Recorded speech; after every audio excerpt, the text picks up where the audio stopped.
Alors, dans le cadre de ce projet, a été rédigé un livre blanc intitulé Future Move, qui dresse une vue stratégique sur l'avenir du secteur industriel de l'automobile. Et c'est pour rendre compte des conclusions de ce livre blanc, mais aussi des recommandations adressées au secteur automobile, mais aussi plus largement, on le verra, à la société civile, que le professeur Duzin, que je vous présenterai juste après, nous a sollicité, donc le Forum Liège Créative, pour organiser cette rencontre entre vous. Et donc j'en profite juste pour présenter Liège Créative brièvement, parce que je ne sais pas si vous êtes familier à nos activités. Liège Créative, c'est un forum de l'Université de Liège qui a vu le jour pour soutenir un écosystème de l'innovation en région liégeoise, au départ des compétences académiques de l'Université de Liège, toutes disciplines confondues. Donc ce qui nous motive vraiment, c'est de décloisonner les acteurs, les secteurs aussi, donc précisément le secteur de l'entreprise, le secteur du monde de la recherche et le secteur public. Et notre activité principale, c'est de programmer des rencontres-conférences. Nous avons toute une programmation à rythme de 2 rencontres-conférences chaque semaine, généralement sur le temps de midi, mais sur des formats variables, en vue de parler d'innovation, de mener des réflexions à 360 degrés sur l'innovation, qu'elle soit technologique ou sociétale.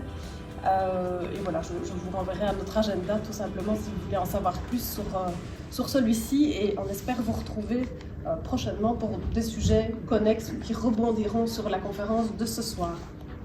Alors, précisément, je le disais, on aime brasser les thématiques.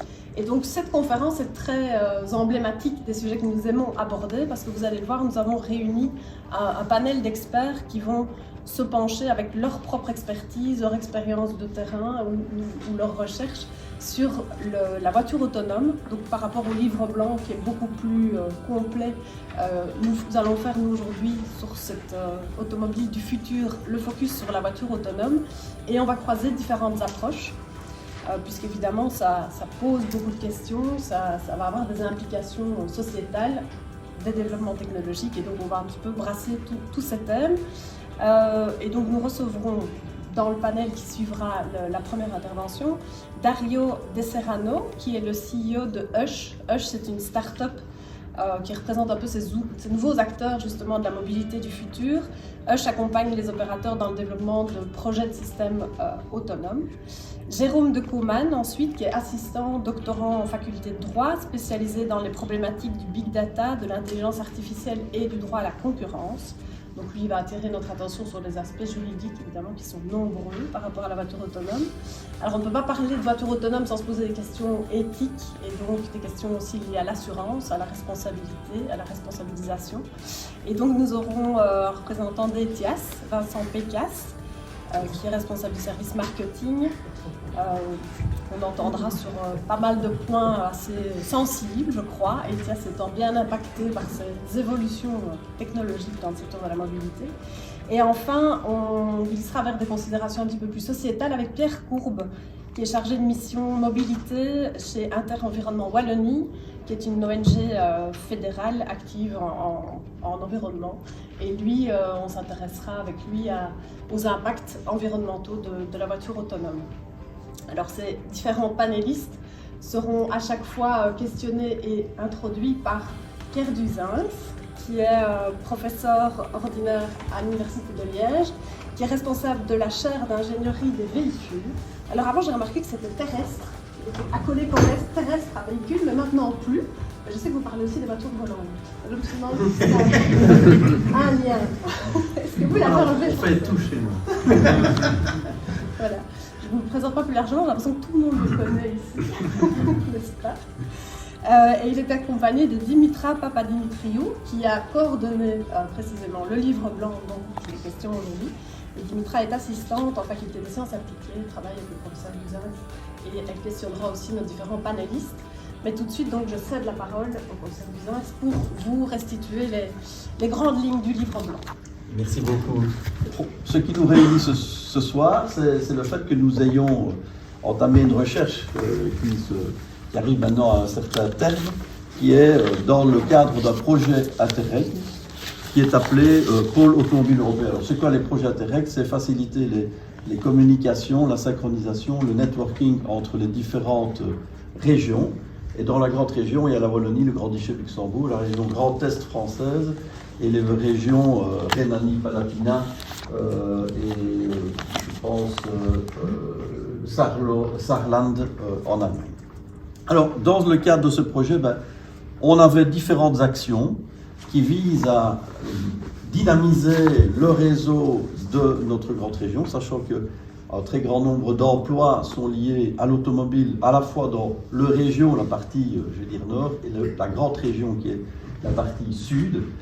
Et l'université, en tant que partenaire universitaire et recherche, a été en charge principalement du développement de la stratégie internationale en relation avec l'évolution technologique et sociétale des véhicules, mais il nous est apparu que c'était de manière plus générale des moyens de transport et de la mobilité.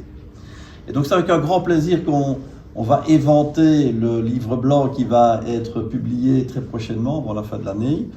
Et en particulier, on va faire le focus sur les véhicules autonomes. Alors, comment s'est déroulé, en fait, sur quoi est basée cette stratégie internationale? Avant le Covid, c'était une autre vie et on imaginait inviter des gens pour faire un séminaire en présentiel, etc. Ce que nous avons dû modifier, et ce comité de haut patronage est devenu en fait des interviews d'une série d'experts qui ont été proposés dans les différentes régions, experts issus de différents milieux. Ça peut être le milieu industriel, le milieu sociétal, mais aussi des utilisateurs, des associations professionnelles, en récoltant leurs sentiments, leurs espérances et les différents indicateurs de développement. Et puis le deuxième point, c'était à la suggestion notamment de grands équipementiers de l'automobile, c'était de consulter les grands rapports de PricewaterhouseCoopers, tous les grands bureaux d'études et de consultance, ainsi que les associations internationales, comme l'Association internationale de l'énergie, qui nous ont permis d'avoir aussi un autre regard, une synthèse sur différentes perspectives de manière internationale. Et last but not least, puisqu'on est une université, on a vérifié évidemment toute une série de choses vis-à-vis de la littérature scientifique, notamment quels sont les impacts environnementaux, les estimations en termes de consommation et d'impact d'emploi et l'impact sur la littérature ou sur l'industrie. Ce qui nous a permis de compiler toutes ces informations dans un livre blanc qui veut informer les petites et les moyennes et les grandes entreprises des évolutions futures. Je prends un exemple tout simple. Si on parle de voitures électriques, ça veut dire que tous les acteurs, les grands constructeurs estiment qu'on va avoir une diminution entre 70 et 90% des engrenages ou de la mécanique pure et dure dans les véhicules automobiles. Donc ces acteurs-là vont se retrouver dans une situation de transition vis-à-vis de l'évolution des systèmes automobiles. Que faire? On espère évidemment que les secteurs qui vont réduire la voilure vont être compensés par de nouveaux secteurs, de nouvelles valeurs ajoutées. Certains savent déjà qu'ils font partie de cette nouvelle vague de la mobilité ou de l'automobile, d'autres ne le savent pas encore. Et le but, c'est de sensibiliser aussi les nouveaux acteurs, ceux qui ne savent pas qu'ils sont déjà le futur de l'automobile, à prendre leur place dans ce nouveau panorama industriel. Alors, on est parti, ça mon collègue Georges de Pelsemaker, que certains connaissent, lui part toujours de ce qu'il appelle les mégatrends. Quelles sont les forces motrices du changement dans le monde? Et donc, on voit par exemple que vous avez forcément, tout le monde va citer le réchauffement climatique, certains autres vont situer les matières premières, mais vous avez aussi un courant très très important lié à tout ce qui est la digitalisation, le monde informatique et l'omniprésence des technologies nouvelles dans notre vie quotidienne. Mais il y a d'autres sujets aussi qui sont peu cités, alors qu'ils sont très importants pour certaines nations. Je pense par exemple le vieillissement de la population. Si vous allez au Japon, c'est quelque chose qui va être mentionné dans les 3 premiers thèmes d'un constructeur japonais. Et donc par exemple la voiture autonome va se trouver au centre d'une stratégie des constructeurs japonais pour maintenir des gens dans des zones rurales avec une qualité de vie et leur permettre d'avoir une mobilité et je vais dire un déplacement compatible avec leur style de vie. Alors, ça c'était ce que nous connaissions avant 2019. Est arrivé le Brexit. Étonnamment, le Brexit n'a pas suscité un engouement très profond. Finalement, un certain nombre d'entreprises qui étaient localisées en Angleterre sont restées en Angleterre. Bon, il y a les stations essence qui sont comme un petit peu mal en point. Mais l'événement majeur, c'est plutôt le Covid. La Covid, avec la crise sanitaire, qui a arrêté les entreprises, qui a changé les modes. On a découvert qu'on pouvait faire des réunions sans aller à Mons, on pouvait simplement se parler pendant 1 heure et se voir réellement quand on avait besoin de se voir. Et de notre côté, ça a été un facilitateur. Certains se sont trouvés en difficulté, ont reçu des aides au prix d'une reconversion. Et donc on a un effet d'accélérateur, un effet de levier ou un effet de frein qui va jouer sur un certain nombre de tendances. Alors, l'électrification est certainement le point qui a vraiment s'est imposé dans toutes les interviews qu'on a faites, avec un point de bascule qui se situe aux environs 2024-2026, selon les rapports. Pourquoi? Mustapha, je pense que tu es un des initiateurs qui m'avait sifflé ça. Évidemment, le prix des batteries est en train de chuter. Avec seuil psychologique, le $100 par kilowattheure qui arrive aux environs des 2024, ce qui fait que le powertrain, le système de propulsion électrique devient moins cher que les systèmes thermiques avec système de dépollution. Et donc on a un point où le constructeur ne va pas devoir payer des pénalités à la communauté européenne. On va pouvoir vendre des voitures avec un grand confort, mais aussi avec un prix qui est tout à fait compétitif. Alors, un journaliste du Soir a voulu m'interroger et m'a demandé est-ce que les entreprises sont prêtes? Moi je dirais oui.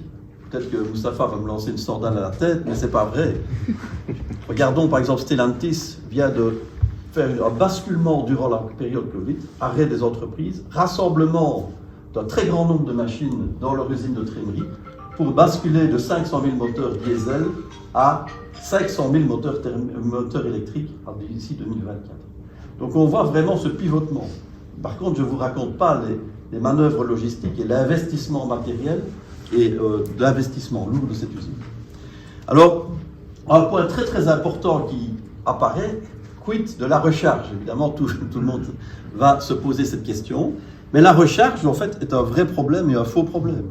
C'est un problème, mais qui donne lieu aussi à éventuellement de nouvelles opportunités commerciales et de nouveaux écosystèmes pour les véhicules électriques.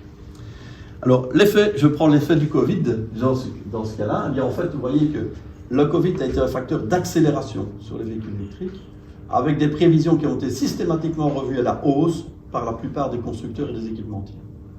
Donc on est vraiment dans un trend très très très important sur le véhicule électrique. Le camion, c'est une autre histoire. Moi je me disais c'est un point dur avec une très grande difficulté. On remarque aujourd'hui vraiment un engouement pour le camion électrifié, principalement dans la ville.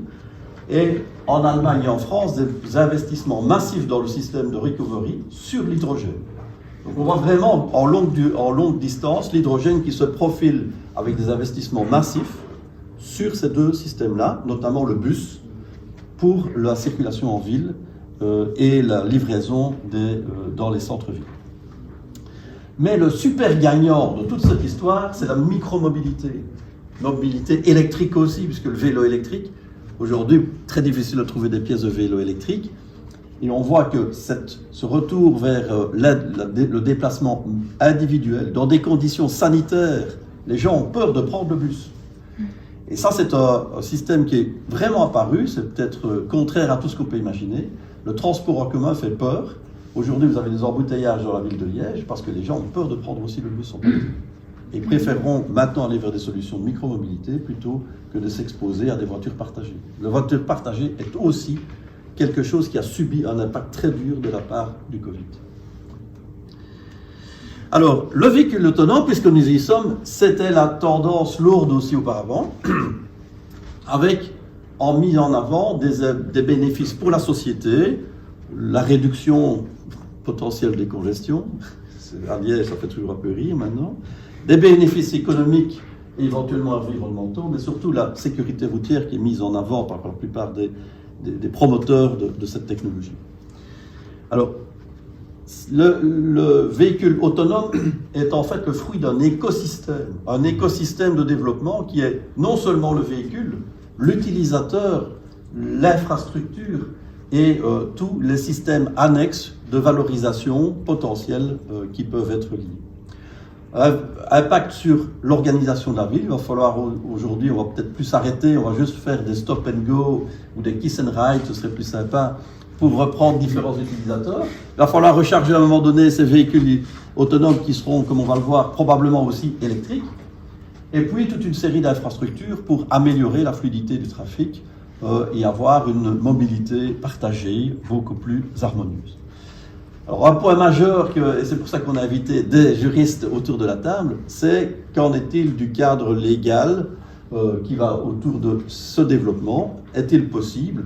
On voit qu'il y a une espèce de compétition maintenant entre les différentes nations qui essayent plus ou moins de simplifier, de créer un cadre juridique. Aujourd'hui, on va voir faire le point tout à l'heure avec nos interlocuteurs pour savoir ce qu'il en est en Wallonie et dans la grande région en général. Alors, le véhicule autonome, notre grande surprise quand on a interrogé les vrais développeurs des véhicules autonomes, qu'est-ce qu'on s'est aperçu? C'est que le véhicule autonome, il y a différents niveaux, A, 2, 3, 4, 5, ça avec le full automatique, le A avec des fonctionnalités, des aides au parking, etc. C'est que eux, quelque part, nous disent que ça va coûter beaucoup plus cher. Donc beaucoup plus cher, c'est 2-3 fois le prix d'un véhicule normal. Et donc les premiers scénarios qu'ils voient, c'est des véhicules partagés. Mais par contre, ils croient énormément dans leur activité à ce qu'on voit dans le niveau 2 et 3, c'est-à-dire l'automatisation partielle du véhicule.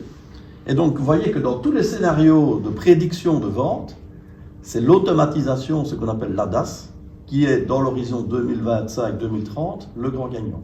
Le véhicule automatique, comme on l'imagine, comme on le rêve peut-être pour certains, n'arrive qu'au-delà de 2030-2035. C'est pas pour ça qu'il faut rester inactif, évidemment. Alors, une question, c'est une perche tendue à mon ami Pierre Courbe. La littérature scientifique, maintenant, a un facteur d'accélération sur les études et l'impact environnemental et sociétal de ces véhicules autonomes.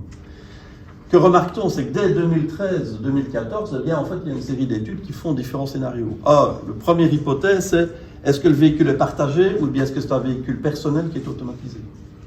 Le deuxième, c'est est-ce que le véhicule roule plus ou moins? Je pourrais très bien imaginer que mon véhicule continue à tourner pendant toute la journée parce que je n'ai pas de place de parking. Ou bien je dors dans ma voiture et je fais Dieu seul sait quoi pendant ma voiture tourne toute seule. Motorisation thermique ou électrique? Et enfin, le dernier, c'est est-ce qu'on prend 10%, une fraction mineure, ou bien est-ce qu'on prend une fraction majeure du parc?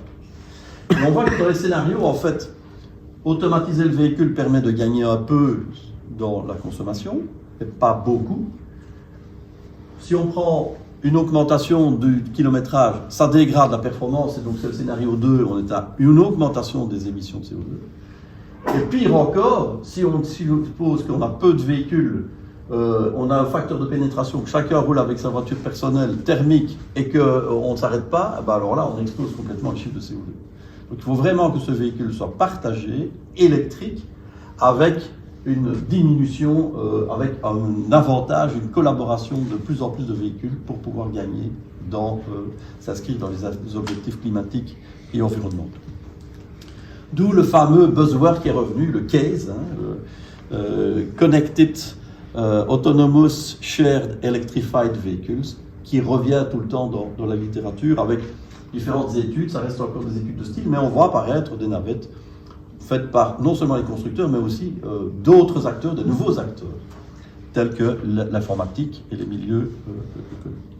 Quelques applications notoires, les navettes, véhicules partagés, et la livraison de colis dans des milieux urbanisés, peut-être parfois même dans des moments, des heures creuses, la nuit, etc. Donc parfois j'ai le gars de la poste qui vient me porter mon colis Amazon à 10h du soir, mais voilà, donc, pourquoi pas. Alors, puisqu'on se détache de son véhicule, qu'est-ce qui est arrivé? En fait, on a cette tendance à avoir de mobilité comme service. L'autopartage, je quitte ma navette pour aller chercher un vélo électrique ou remonter dans un train qui va m'emmener à Paris. Donc cette mobilité de service s'impose naturellement dans les perspectives des acteurs que nous avons interrogés et dans les études stratégiques des différents bureaux de consultance. Alors, quelques points fun avant de terminer, c'est toujours amusant. Bon, un marché de niche, la voiture volante. Pourquoi? Parce que tout simplement, il y a un marché très très court pour des gens qui veulent vraiment atterrir et se déplacer jusqu'au centre de Londres. Ici, vous voyez que premier parcodrome de voitures volantes vient de naître à Londres. Les drones aussi, ça c'était une curiosité qui est apparue durant le Covid. C'était la livraison de colis au centre-ville, soit pour des besoins médicaux, soit Amazon ou des livreurs de colis aussi qui se lancent dans l'aventure. On verra bien si ces systèmes vont émerger. De toute façon, c'est des systèmes à plus long terme, on est au-delà de l'horizon 2030. Mais par contre, un point qui a vraiment été marquant dans notre étude, c'est le pivotage de toute l'industrie de production vers le 4.0. Et donc ça, si l'industrie régionale ne parvient pas à faire cette pirouette, je pense qu'on va avoir de sérieux problèmes vis-à-vis d'autres régions très compétitives comme la Chine, etc. Donc ce point est mentionné chaque fois en numéro 1 par tous les industriels qui sont liés à la production. Il va donc falloir pouvoir participer aussi à cette relation.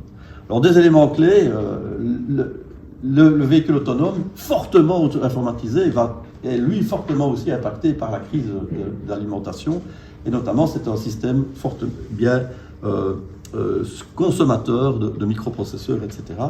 Et alors, puisque Dimitra est grec, le Smart Cities et le Sustainable Cities, on n'a pas pu résister.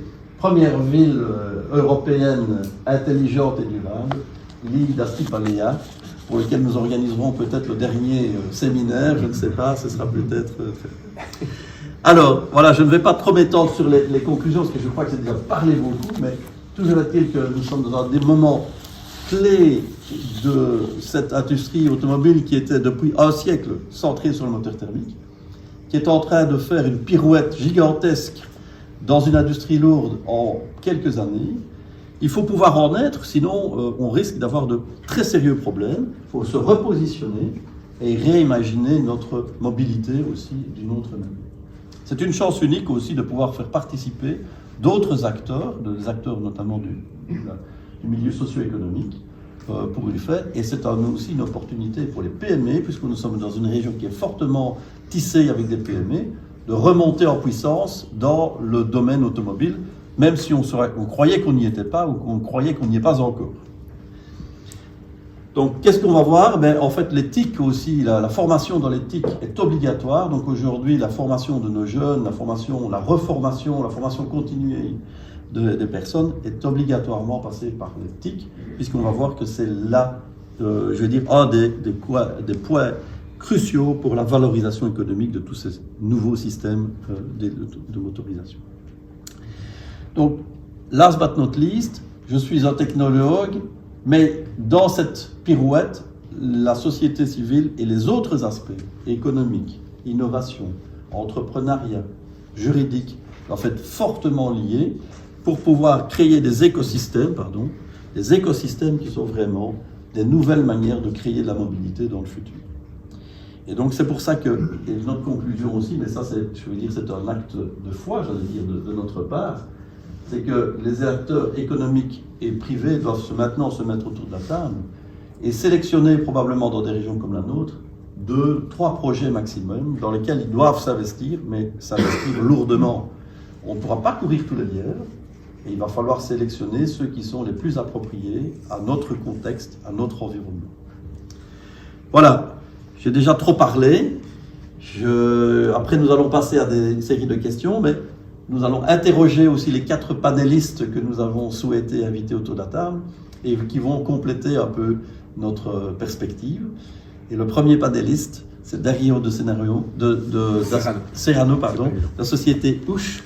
On dit Hush, tu dis Hush. Hush, c'est désolé. Bonjour. Voilà, le livre blanc nous a, focalisé sur les véhicules autonomes. Et nous avons évidemment constaté que c'est un business qui est en train de se développer, mais que les projets restent encore aujourd'hui relativement limités et reste une perspective mentionnée souvent à moyen terme. Alors, la société étant une spin-off, un acteur spécialisé dans l'accompagnement des projets de déploiement de véhicules autonomes, c'est ça. Des acteurs privés ou publics.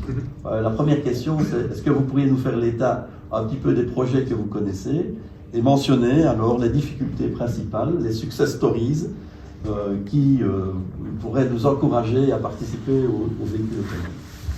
Alors, juste pour contextualiser mon intervention, J'ai un petit slide qui est prêt, mais je ne sais pas si vous pouvez arriver, je suppose. Donc Hush est effectivement une startup qui existe depuis 2 ans et demi maintenant, qui, comme disait Pierre, accompagne les entreprises privées ou les institutions publiques pour la construction de services ou systèmes de mobilité autonome. Et donc concrètement, pour faire ça, on offre tous les services qui sont nécessaires pour la mise en place de ce genre de système de mobilité. On offre la location des véhicules associée à un set de services du style formation, déploiement, maintenance, assistance, ou même accompagnement plus général sur la gestion de projet. Toujours pour le contexte, donc Hush est une startup qui fait en fait partie de Labbox, qui est un startup studio un peu plus large qui est financé sous le départ d'Iteron, même si on est entièrement indépendant en termes d'opération. Et on a eu l'occasion, durant ces 2-3 dernières années, de travailler principalement avec des opérateurs de transport public, comme la STIB et le TEC, ou avec l'université néerlandophone de Bruxelles, la VUB, pour des projets de navettes autonomes, du style de celle qui est représentée ici sur le slide. Et donc pour répondre à la question de Pierre, aujourd'hui, le type de projet qu'on voit sur le marché, c'est principalement des projets de pilote, des projets d'expérimentation de navettes autonomes notamment. Et pourquoi est-ce que c'est surtout ce genre de projet-là qu'on fait? C'est parce que c'est aujourd'hui les seuls véhicules qui sont capables de réellement offrir un service de mobilité. C'est des navettes qui vont plus lentement, qui attaquent des cas d'usage plus simples et qui du coup permettent aujourd'hui déjà d'avoir des services de mobilité. Je parle de projet pilote parce qu'on parle en général de projets financés notamment par des financements européens qui durent 1 année, 2 années avec un véhicule ou 2, mais dont le scope est relativement limité. On voit tout doucement arriver des projets plus larges avec des vrais besoins de mobilité, avec des remplacements de lignes de bus comme c'est le cas à Paris par exemple avec la RATP. À Gand ici on voit aussi une navette qui fait la connexion entre un hôpital et un arrêt de Lane, et donc des projets plus long terme sans avoir d'échéance à 1 ou 2 ans par exemple. Avec la STIB, c'est ce qu'on a fait. Par exemple, on avait un projet d'1 année avec 2 navettes qui étaient déployées dans différents sites, un parc, un site d'entreprise ou un hôpital. Donc ça, c'est pour le type de projet qu'on voit aujourd'hui. Et je pense que la deuxième partie était liée aux difficultés qu'on a rencontrées par rapport à ça. Oui, les difficultés d'installer son propre projet ou de démarrer un projet de véhicule autonome aujourd'hui. Ouais. Alors, il y a plusieurs aspects. Le premier gros aspect est, c'est souvent le cas financier, dans le sens où ces véhicules aujourd'hui sont quand même relativement chers, tant à l'achat qu'à l'utilisation. Et donc ça, c'est un premier frein pour la mise en place de leur système. À cela est associé le problème législatif qui aujourd'hui impose qu'il y ait toujours un opérateur, une sorte de steward à bord du véhicule. Et j'ai que c'est associé parce que finalement le fait d'avoir un véhicule cher ne nous permet même pas de s'affranchir du coût de l'opérateur, qui doit toujours être à bord, en tout cas sur voie publique. Et au-delà de ça, on voit aussi une troisième difficulté qui est vraiment de leur technologie, qui est de ce qui est disponible sur le marché, c'est que les navettes, telles que celle qui est présentée ici sur le slide, ont évidemment, par la force des choses, un niveau de maturité et de fiabilité moindre par rapport aux métros, bus et trams classiques qu'on voit circuler tous les jours en ville. Donc c'est un peu ces 3 aspects-là qui rendent ces systèmes moins efficaces et finalement relativement chers pour la mise en place.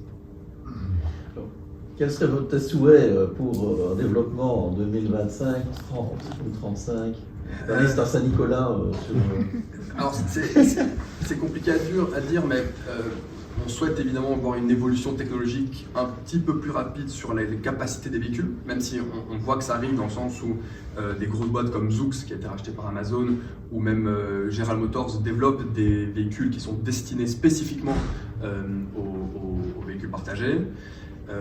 Ça c'est plus pour la partie technologie et le développement technologique. Pour la partie législation, on s'attend évidemment qu'un jour ce soit autorisé de faire rouler ce genre de véhicule sur voie publique sans opérateur à bord, parce que c'est ça le but final, c'est bien de pouvoir ne plus devoir avoir besoin d'opérateurs à bord. Même si ça évolue aujourd'hui en France et en Allemagne, il est autorisé d'avoir des systèmes de mobilité autonome qui répondent à un besoin commercial, ce qui n'était pas le cas jusqu'à présent, et en Belgique c'est toujours pas le cas. Donc d'un point de vue législatif, on s'attend quand même à avoir une évolution qu'on voit apparaître dans certains pays, aux États-Unis également, et petit à petit en Europe aussi. Et peut-être aussi une conscientisation du marché sur les capacités de ce genre de véhicule, parce qu'on parle beaucoup des navettes autonomes pour le transport de personnes, mais ces technologies peuvent être appliquées au transport de biens, via des petits robots, dans les ports, les aéroports, les sites privés, les voies publiques. Et donc peut-être une conscientisation au niveau des besoins, donc de l'industrie, mais aussi au niveau de ceux qui la développent, de se dire ce qu'on développe ici, on pourrait très bien la transposer sur d'autres types de plateformes, d'autres types de véhicules, d'autres types de projets. C'est ça un peu les différentes directions qu'on pourrait espérer pour avoir un déploiement plus large de ce genre de technologie. Merci beaucoup. Voilà. Et voilà, merci On passe aux beaucoup. questions plus tard. Oui, donc je propose d'avoir les 4 panélistes d'abord qui viendront exposer leur point de vue, et après vous aurez l'opportunité de les solliciter avec des questions pour chacun d'eux d'ailleurs, pour en savoir plus sur leurs connaissances respectives et leur expertise personnelle. C'est maintenant pas Dimitra qui va présenter le deuxième panéliste. C'est M. Jérôme Decoman. Et après de moi. En fait, qui est assistant directeur Big Data et Artificial Intelligence, application séminaire Université de Liège. Tout à fait. Très bonne université. Alors, ma première question c'est la suivante.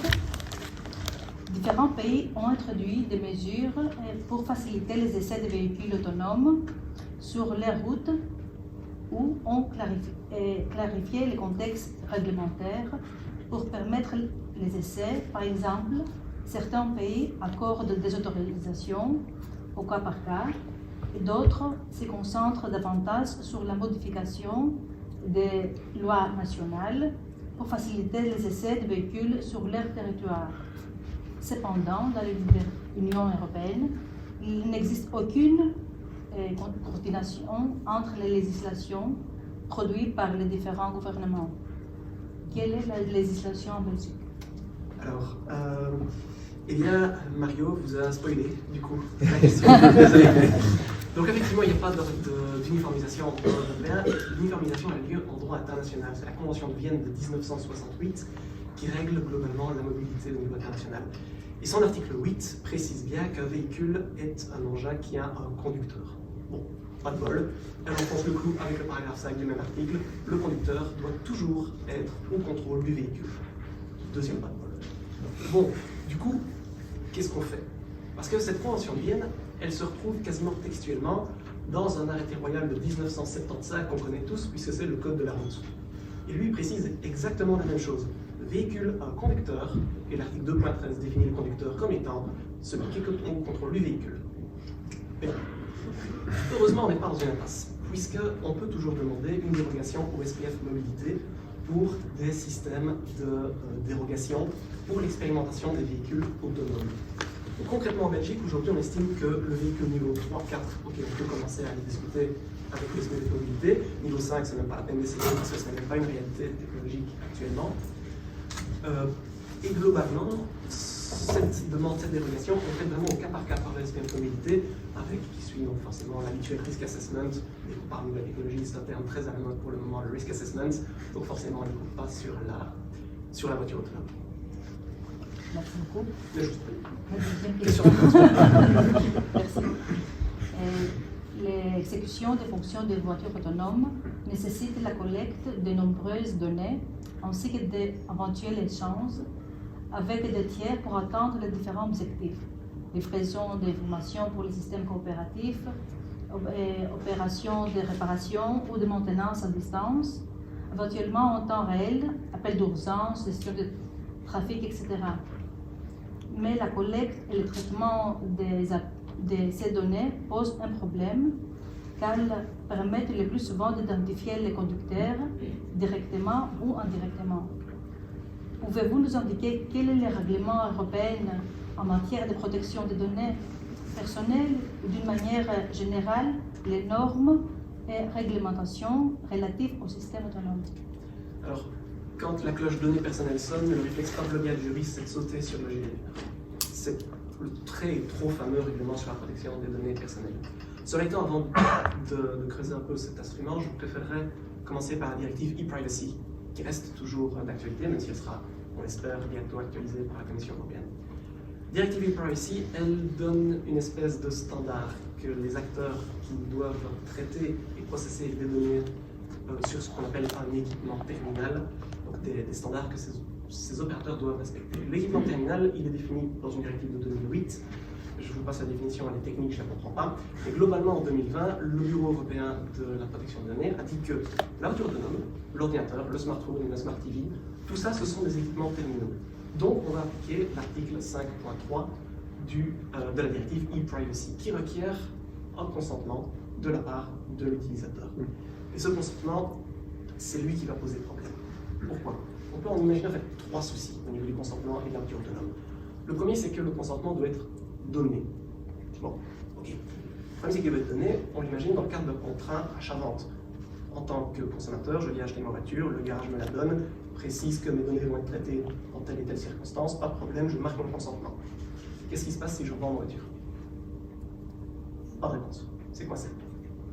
Deuxième souci, c'est que les données, il n'y a pas que celles de l'utilisateur qui vont être traitées, c'est également celles des passagers. Et eux, ils ne consentent absolument à rien. Ça pose problème toujours au niveau du privacy. Troisième souci, du coup, c'est que le consentement, pour être libre et éclairé, il ne peut pas être donné justement dans le cadre d'un contrat global. Il doit faire l'objet d'un accord spécifique pour s'assurer que ce ne soit pas une petite clause au fin fond du contrat que vous signerez avec votre contractant automobiliste. Et ça a commencé à poser des problèmes plutôt de nature administrative. Le gros souci également au niveau, donc si je décale, je vais plus loin que la directive e-privacy, c'est la gestion de données personnelles, comme par exemple les données de géolocalisation.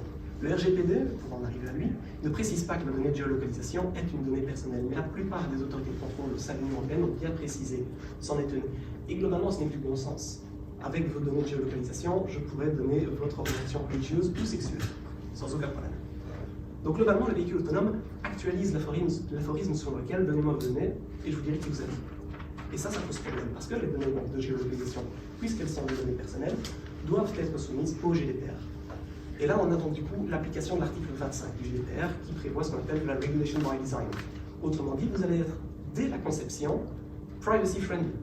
Vous allez devoir utiliser ce qu'on appelle le principe du data minimization, utiliser le strict minimum, donner strictement nécessaire au fonctionnement du véhicule pour être conforme au GDPR. Si vous ne respectez pas le principe de data minimization, c'est 20 millions d'euros ou 4% de votre chiffre d'affaires mondial. C'est évidemment le chiffre le plus élevé qu'on va tenir. C'est assez dissuasif, évidemment. Pareil, l'article 25 prévoit également donc, le respect de l'article 5, et l'article 5, c'est data anonymization. Vous devez anonymiser. Et là, ça va poser des questions d'un point de vue technique, puisque si vous devez anonymiser les données sortant du véhicule autonome, vous allez éventuellement penser à un cryptage. Le cryptage va ralentir le flux de données. Et si vous ralentissez le flux de données, votre véhicule est moins réactif. Ça pose problème forcément sur le je pense qu'on va le faire le tour. Globalement, c'est vrai qu'il y a le bâton financier du GDPR en augmentation d'1 million ou 4%. Et globalement, la Regulation by Design, c'est du bon sens.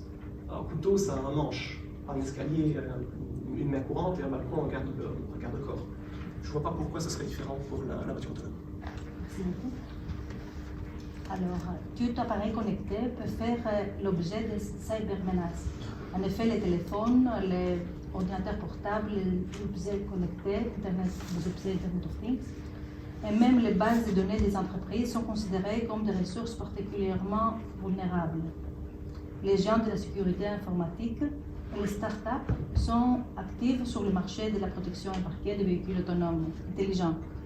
L'objectif est de protéger les données d'usage, gouvernant des fonctionnalités telles que les GPS, la climatisation, mais aussi le démarrage.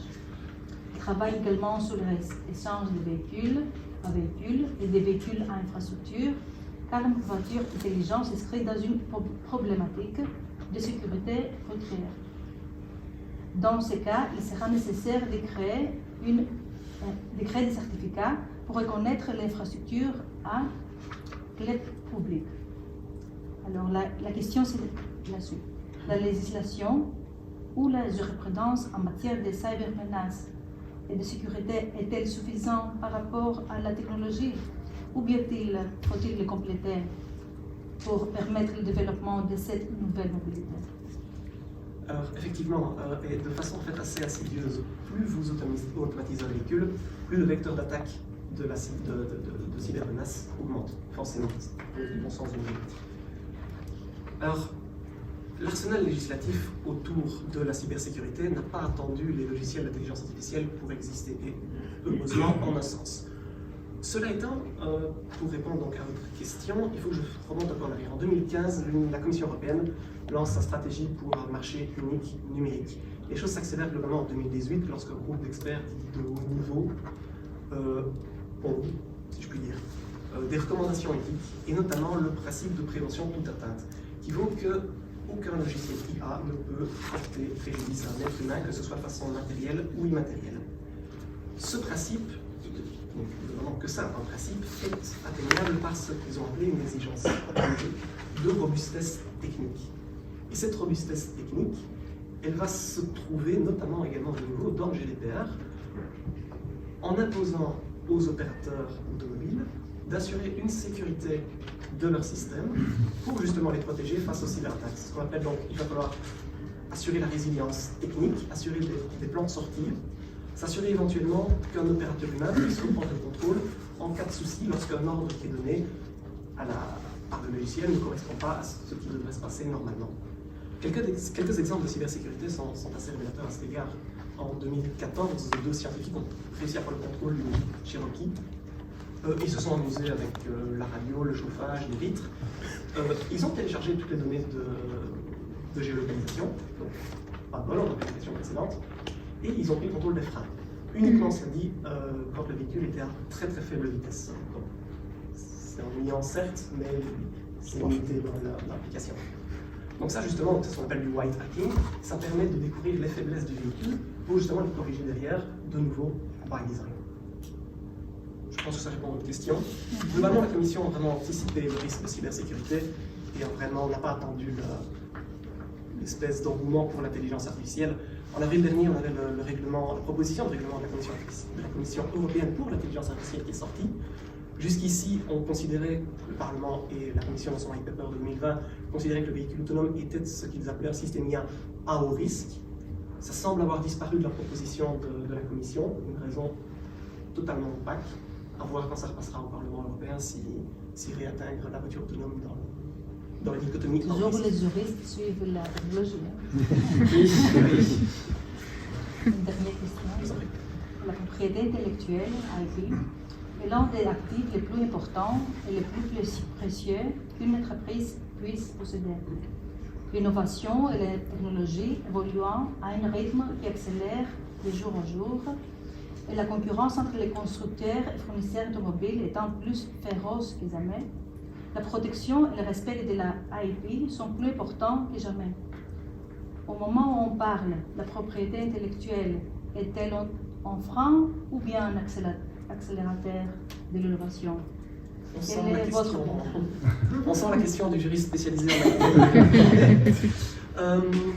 Alors, donc, un brevet, c'est un monopole temporaire de 20 ans conféré à un inventeur ou à une personne à qui l'inventeur a donné le droit de demander le brevet. Parce que c'est un monopole temporaire, il incite à l'innovation. Vous avez grâce à cela le droit de le monétiser avec un contrat de licence. Le problème, parce que c'est un monopole temporaire, c'est un frein à l'innovation. Parce que l'inventeur a le droit de le monétiser grâce à un contrat de licence. Pour illustrer ça, globalement, je vais citer le cas de ce qu'on appelle un troll de brevet. C'est une entreprise dont l'activité commerciale se contente de collecter les brevets. Elle les achète à gauche, à droite. Elle n'en fait rien. Mais elle met de la licence à gauche, à droite. Voilà. Aucune valeur ajoutée de ce genre d'entreprise. Et pourtant, elles sont particulièrement rentables. Ça, je peux vous le garantir. Et ça, forcément, c'est un problème. Dans un monde fini, une croissance infinie du brevet ne peut que poser un problème. Ça ne veut pas dire qu'il faut supprimer le droit des brevets directement. C'est une question qui dépasse de très très loin la voiture autonome. Et la Covid justement, a relancé le débat sur le vaccin. Est-ce qu'on peut breveter tout et n'importe quoi et sous quelles conditions? En ce qui concerne les innovations technologiques, on pourrait imaginer un brevet qui ne soit accordé que si le coût à l'innovation est très élevé, mais le coût de copiage relativement faible. De la sorte, vous protégez quand même l'investissement initial de l'inventeur, tout en vous assurant donc un incitatif à l'innovation, mais vous ne fermez pas complètement l'innovation de jeunes entreprises qui voudraient démarrer et qui se retrouveraient face à une barrière à l'entrée juridique parce qu'aujourd'hui, mettons une entreprise dans l'électronique qui voudrait démarrer aurait tellement de brevets à souscrire qu'il faut mettre la clé sous le paillasson directement, ça ne fonctionnera pas.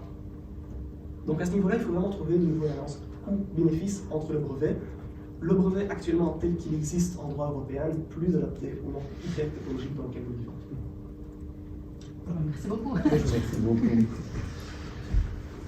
Nous allons maintenant passer au deuxième juriste, Vincent Pécasse, de la société ETIAS, bien connue, sur la place de Liège. En souriant, je vous dis en effet. Et je crois que là, il y a un petit... La compagnie d'assurance est aussi impactée que le secteur industriel. C'est que ETIAS, je ne peux parler que pour ETIAS, c'est quand même près de 800 000 véhicules assurés. En B2C et B2B, et pour le B2C, donc c'est plus de 400 millions d'euros encaissés chaque année. Donc on se doute bien qu'à un moment donné, quand on parle de véhicules autonomes, dont la technologie a pour objectif de rendre le véhicule plus fiable qu'un véhicule qui est mis dans les mains d'un utilisateur humain, donc va avoir pour impact de diminuer la fréquence des sinistres. Qui dit donc, diminution de la fréquence des sinistres, dit forcément à terme une diminution de la prime. C'est logique, tout le monde s'y attend. Donc, et je me vois mal dire donc, aux gens, vous allez payer exactement donc, la même prime, alors que finalement, vous n'aurez pas la même fréquence de sinistre. Donc ce serait du vrai. Par contre, à côté de cela, on en a parlé tout à l'heure, l'indemnisation d'un véhicule autonome coûte beaucoup plus cher. Une technologie embarquée qui est donc sans commune comparaison, et je pense que quand on parle de véhicules électriques, de véhicules autonomes, il faut vraiment mettre sur le chemin critique le fait que pour qu'on fasse le basculement, il faut qu'en effet il y ait une démocratisation de la technologie et que donc en effet il y ait donc un accessite aux primo-arrivants, donc des gens qui ont la capacité de s'acheter cette technologie. Or, c'est pas forcément le cas, ça va se démocratiser. Je sais pas, on discutait également donc, avec Dieter, et je discutais également donc, avec une personne de Gideon qui me disait aussi que la technologie d'ici 3 ans donc, allait fondamentalement donc, également se démocratiser. On allait avoir des batteries aussi, il y aura plus de petites batteries à 150, 200 km. Le standard pour les véhicules électriques des batteries d'environ 400 km, ça va commencer à se démocratiser. Mais pour qu'on passe dans le véhicule, qu'il soit électrique ou un tant soit peu autonome, niveau 1, niveau 2, niveau 3, donc il faut de l'argent dans le chef donc, des consommateurs. Et ça, donc, je veux dire, on l'oublie un peu trop vite, donc il va falloir avoir des gens qui ont la capacité de s'équiper. Alors pour venir peut-être, ça c'était ma tête évidemment pendant les vacances, je suis un peu plus long, peut-être le slide suivant, donc ici c'est ce que je disais, donc l'assureur est vraiment, et chez ETIAS c'est ce que l'on fait, on est en train de se mettre vraiment en perspective de ce changement de mobilité. Il va falloir donc faire en sorte qu'on puisse être un acteur demain d'une mobilité qui sera tout autre et dont l'assurance ne jouera plus donc, le même rôle, de la même manière, dont éventuellement la légitimité d'assurer le véhicule ou en tout cas de faire en sorte que le véhicule puisse être indemnisé ne sera plus forcément dans le chef de l'assurance, elle pourrait être finalement dans le chef de ceux qui commercialisent le véhicule, qui pourraient eux-mêmes s'adosser des compagnies d'assurance, racheter des compagnies d'assurance. Donc Tesla par exemple aux États-Unis diffuse sa propre assurance. Donc il va falloir on se met vraiment dans ce mood et dans ce mindset, et on travaille également dans une approche d'écosystème. L'écosystème de la mobilité. L'écosystème qui fait que la nouvelle liberté, la nouvelle mobilité, Pierre en parlait tout à l'heure, c'est à la fois du multimodal et de l'intermodal. Et avoir sa voiture privée, même si on y est tous attachés, et le Belge y est fondamentalement attaché, encore avoir sa voiture privée sur le long terme, c'est quelque chose qui va disparaître, c'est un doux rêve qu'il va falloir abandonner. Maintenant, quel est l'horizon? Ça on en a parlé tout à l'heure. Et il y a vraiment quelque chose aussi de fondamental à appréhender, c'est la transition. Parce que tout le monde ne va pas pouvoir avoir une voiture autonome, une voiture électrique. Il va y avoir des gens qui vont avoir des voitures tout à fait ordinaires, des voitures hautement technologiques, et tout ce petit monde va se côtoyer sur un réseau autoroutier qui n'est pas forcément hyper performant aussi. Donc là, il va falloir faire attention. Alors, au jour d'aujourd'hui, on s'est un peu tous spoilé, Jérôme son prédécesseur aussi, on a tous dit oui, le cadre législatif, on est tous un peu dans la panade, il n'y a rien de bien particulier. Au jour d'aujourd'hui, le législateur, mais c'est pas étonnant, n'est pas innovant. Donc il regarde, et puis donc, il avance, donc il est prudent comme un cible. Il a juste pris des dispositions pour dire, donc voilà, on va pouvoir mener des tests donc, sur les territoires belges, donc sur l'aéroport de Bruxelles, donc avec des véhicules, donc en effet semi-autonomes, donc complètement autonomes, etc. Donc il faut demander des dérogations, donc tutti quanti, c'est pas vraiment évident. Je pense qu'il y a une compétition aussi sur le territoire, donc faire en sorte que la Belgique peut-être apparaisse comme une zone où éventuellement des constructeurs pourront venir faire des essais. Et donc il y a aussi donc, cet aspect des choses. Mais aujourd'hui, que ce soit un véhicule de niveau 1 donc, ou maximum de niveau 3, c'est l'autopilote avec donc la Tesla, mais de niveau 1, niveau 2, parc assist et régulateur de vitesse, tout le monde est régi donc, par la même législation. La première date de 56 sur la responsabilité des véhicules automoteurs. Il y a déjà automoteur, c'est un peu suranné. Ça rappelle à un temps donc, assez lointain, qui a été revu donc, en 89 avec donc, une loi et un arrêté de 92 qui précise un cadre qui est fixe pour tous les assureurs, donc c'est le contrat type. On peut aller chez AXA, on peut aller chez Etias, on peut aller chez Corona, c'est le même contrat type en assurance RC, exactement le même pour tout le monde. Les mêmes garanties, donc la même exécution, c'est ce qui justement fait en sorte donc, que pour une victime, elle soit logée donc, à la même enseigne selon donc, qu'elle ait un accident avec un conducteur de chez AXA, donc de chez Corona et de chez Etias. Donc ça c'est donc la sécurité qu'on a visée. Dans cette loi, donc, on a introduit donc, une responsabilité objective automatique donc, pour les victimes faibles, que sont les piétons, les passagers, donc, les cavaliers, donc, les cyclistes, etc.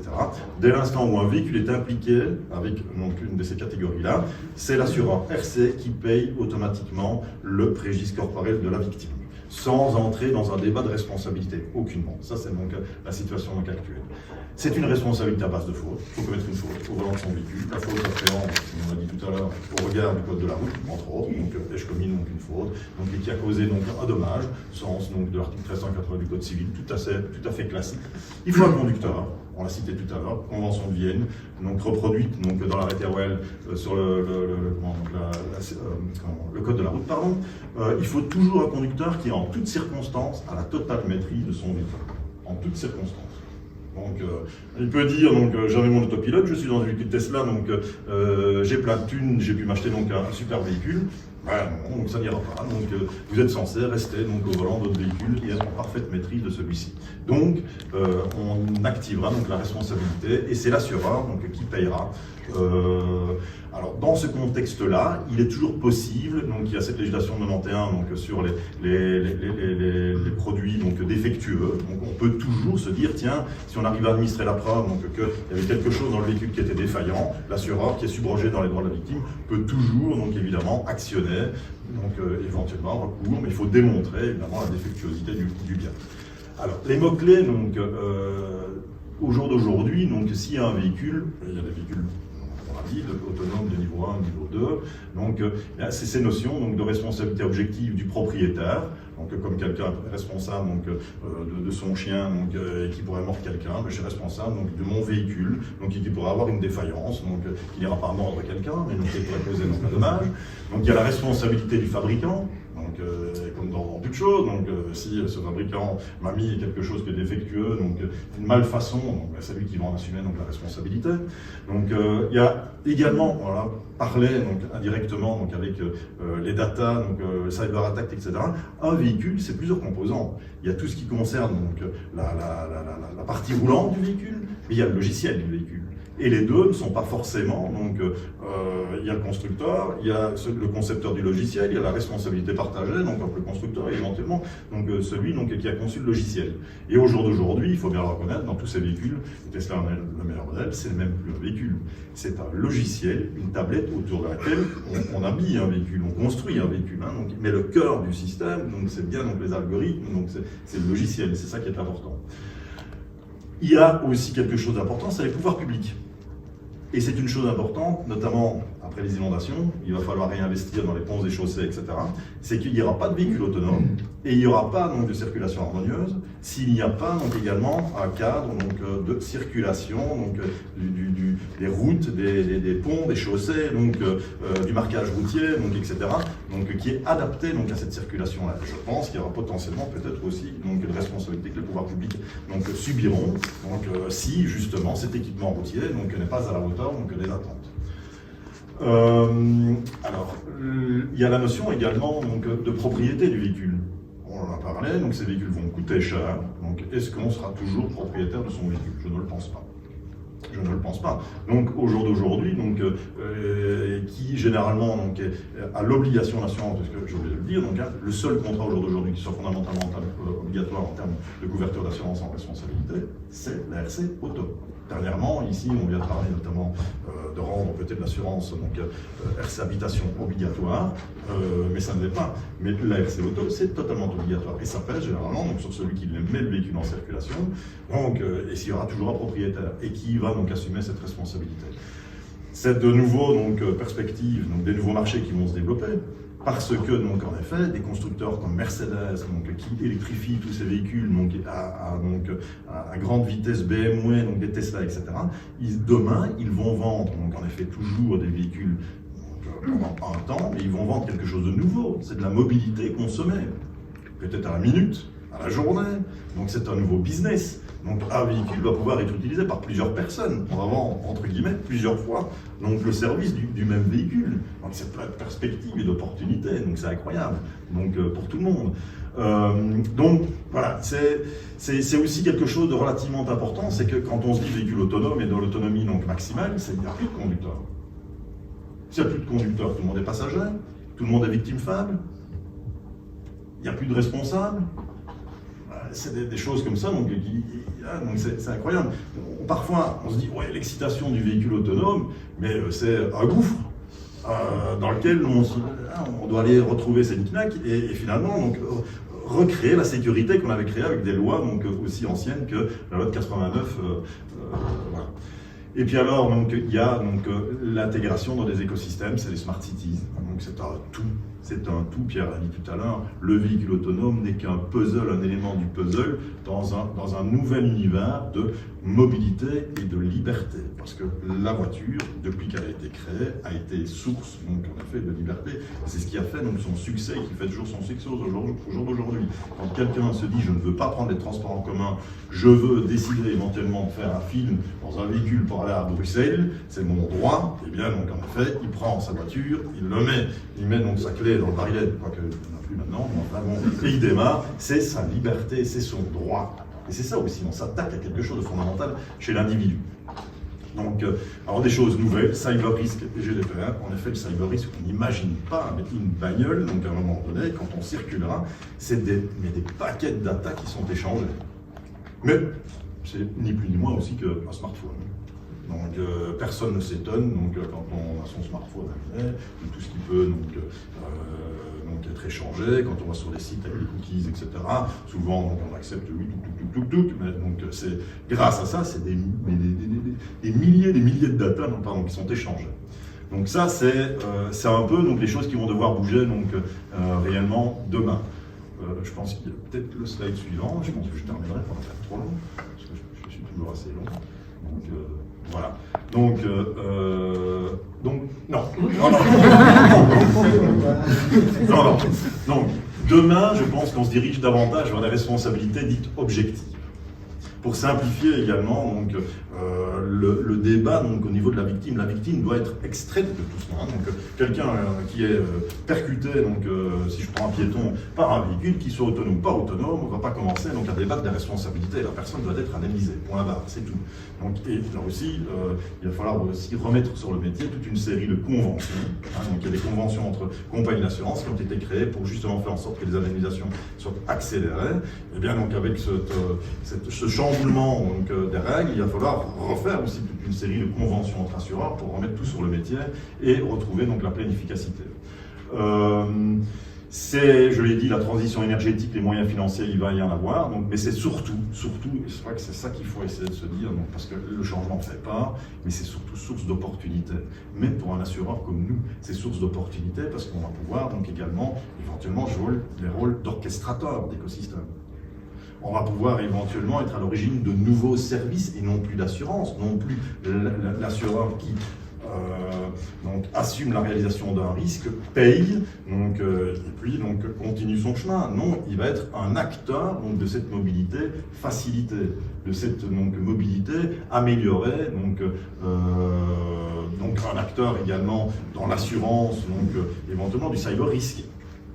Donc, des constructeurs vont dire donc je dois être assuré pour cette problématique si mon véhicule est hacké, qu'il cause un accident, je suis responsable moi constructeur dans une responsabilité objective, mais je veux aussi vérifier donc que mon système, si jamais il est hacké, je suis couvert, donc ma responsabilité est couverte. Donc c'est également une nouvelle porte et de nouveaux business. Il n'y a pas à s'en cacher. Il faut être créatif derrière cela. Donc il faut saisir les opportunités. Il faut réinventer en effet ce nouvel univers de la liberté, parce que c'est toujours fondamental. L'individu aura toujours besoin de se mouvoir par la rencontre des autres et connaître son environnement. Mais surtout, il faut accompagner cette change management. Pour tout, au niveau législatif, au niveau des assurances, au niveau de l'industrie, au niveau de la reconversion. Il faut donner envie de s'investir dans cette opportunité qui va créer des emplois, de nouveaux business, des nouveautés d'activités dont on n'avait pas idée jusqu'à présent, et une manière différente de consommer sa propre liberté. Voilà. Et Etias veut vraiment être un acteur de cela, veut rentrer là-dedans, et déploie en effet une énergie qui n'est peut-être pas encore visible pour le moment, mais c'est vraiment de la recherche-développement, c'est du lobbying, et c'est de l'accompagnement. Voilà.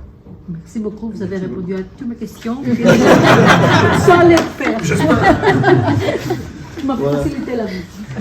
Et enfin, notre quatrième invité, Pierre Courbe, mon ancien voisin, nous étions voisins d'enfance. Et lui, il est chargé de mission chez Inter-Environnement Wallonie. Inter-Environnement Wallonie, c'est un acteur bien connu qui s'inquiète évidemment de l'impact environnemental de toute une série de choses, dont les transports. Le transport est un mauvais élève, il ne faut pas s'en cacher, près de 30% des émissions hydrocarbonées dans le monde, c'est donc un secteur très difficile. Et donc Environnement Wallonie s'est toujours penché sur les choses et a toujours émis un certain nombre de propositions. Et donc c'est important que l'on puisse écouter aussi cette voix-là et de voir quelles sont les conditions à laquelle les véhicules autonomes pourraient faire partie des solutions acceptables, à la fois pour la mobilité, mais dans un cadre respectueux de l'environnement. Et donc, comme les Allemands le disent, avoir une mobilité socialement ou sociétalement acceptable. Merci beaucoup, Pierre. Et quel est le positionnement alors d'Inter-Environnement Wallonie face à cette technologie? Je vais faire un petit détour avant de répondre directement à la question. Un petit détour pour un graphique que je trouve assez illustratif et qui présente en bleu l'évolution des émissions de gaz à effet de serre du transport en Belgique. Alors, par transport ici, il faut entendre transport routier, fluvial et ferroviaire. Le routier compte pour environ 96% des émissions et la voiture compte pour environ 60% du routier. Alors vous voyez que l'évolution est à l'encontre, de tout ce qu'il faudrait faire pour répondre aux défis climatiques. Et j'ai tracé ici en rouge une trajectoire possible pour répondre à ce défi climatique, c'est-à-dire une diminution annuelle d'environ 10% par rapport à l'année précédente. Ça, c'est ce qu'il faut si effectivement on prend le défi climatique, au sérieux et qu'on essaye effectivement de limiter les impacts que nous avons connus notamment cet été, mais qui vont aller en s'aggravant si nous ne respectons pas cette trajectoire. Voilà, maintenant j'essaye de répondre enfin à ta question, Pierre. Si l'on regarde les impacts de la mobilité, ces impacts ne se limitent pas seulement évidemment au changement climatique, mais se mesurent également en termes de pollution de l'air, en termes de consommation de matières premières, en termes de consommation d'énergie. Il y a également des impacts qui sont plus, socio-économiques, dépendance énergétique, problèmes de congestion et de coûts économiques associés, mais également des problèmes que nous connaissons tous de sécurité routière, d'occupation d'espace public. Pour la petite histoire, en Belgique, chaque année, le parc automobile augmente de 68 000 unités. Donc ça fait une file continue par choc contre par choc, de Ostende à Arlon, on ajoute chaque année sur les routes belges. Donc l'occupation d'espace public, c'est tout de même un défi également. Alors généralement dans les politiques de mobilité, ce qu'on préconise pour essayer de répondre ensemble à ces différentes incidences du système de transport, c'est d'adopter l'approche ASI pour Avoid, Shift, Improve, donc réduction de la demande de mobilité, réduction des trajets, Shift pour transfert vers les modes de transport en commun et les modes dits actifs, de marche ou vélo, mais aussi tous les nouveaux modèles de mobilité, et puis Improve pour amélioration de l'efficacité énergétique. Alors, est-ce que effectivement le véhicule autonome a été pensé pour répondre à ces défis en s'inscrivant dans cette approche Avoid, Shift, Improve? A priori, je veux dire, le véhicule autonome pourrait effectivement répondre à un besoin de shift s'il est partagé, donc aller du véhicule privé vers un véhicule partagé, et improve, amélioration de l'efficacité énergétique avec des conduites beaucoup plus souples. Ceci étant, est-ce qu'il a effectivement été, je veux dire, pensé dans ce but-là? De mon point de vue, non. J'ai 12 ans dans la recherche industrielle derrière moi, et je sais que quand on développe un produit, c'est aussi, je veux dire, une question d'amusement, de plaisir du chercheur et du développeur, ça existe, et c'est aussi une question d'opportunité et de stratégie industrielle. Et j'ai l'impression qu'ici, en fait, on a vraiment développé un produit, on est en train de développer un produit, et puis derrière, on cherche des justifications. Ah, super, ce produit, il va améliorer la sécurité routière. Mais de mon point de vue, c'est une manière un petit peu particulière de travailler, même si elle est assez courante. Et du coup, il y a pas mal de points d'ombre que je vais tenter de résumer ici. Un point d'ombre qui est assez peu... pardon. On reste sur même dire. Oui, désolé. Voilà. Non, c'est encore la précédente. Voilà. En fait, un point d'ombre qui est assez peu présent dans la littérature scientifique, c'est la question de l'énergie associée à tout le data processing. Généralement, on parle de la réduction de la consommation d'énergie du fait d'une conduite plus fluide du véhicule, mais en fait, les échanges de données vont consommer énormément d'énergie. Et certaines données, pour le moment, font dire que le véhicule autonome serait plus polluant qu'un véhicule thermique actuel à cause de toute cette consommation énergétique et ces émissions associées au data processing. Donc ça, c'est un point d'ombre qu'il faut éclaircir. Évidemment, on se pose la question aussi de tout le matériel électronique embarqué et de la consommation de matières premières associées. Les problèmes de sécurité routière, c'est bien beau dans un futur formidable où toutes les voitures seraient de niveau 5, super, mais la période de transition, on gère ça comment? Les véhicules de niveau 3 et 4 notamment, quand ils vont cohabiter avec des véhicules actuels, comment est-ce que ça va se faire? Le problème, ce n'est pas le futur idéal, c'est vraiment la période de transition. Et j'en viens immédiatement à la dernière question, c'est le problème des investissements publics. Pour faire rouler des véhicules de niveau 3 et 4, il faut d'énormes investissements publics. Est-ce que c'est réellement la priorité en matière de mobilité, ou bien ne faut-il pas plutôt aller vers des investissements de promotion des modes de transport en commun et de modes actifs? C'est du moins, je veux dire, la position de la Fédération interenvironnementale. Voilà. Et voilà, Pierre, on a parlé un petit peu de différentes choses, mais quelles sont les actions qui devraient être prises, à ton avis, pour que les décideurs... Il y aurait une deuxième question, mais je crois que tu avais déjà répondu, c'était qu'est-ce qu'il faudrait, quel scénario de déploiement trouverait grâce à tes yeux? Il faudrait qu'il soit impeccable, parce que je suis vraiment très exigeant. On va passer à la cas suivante. Ouais.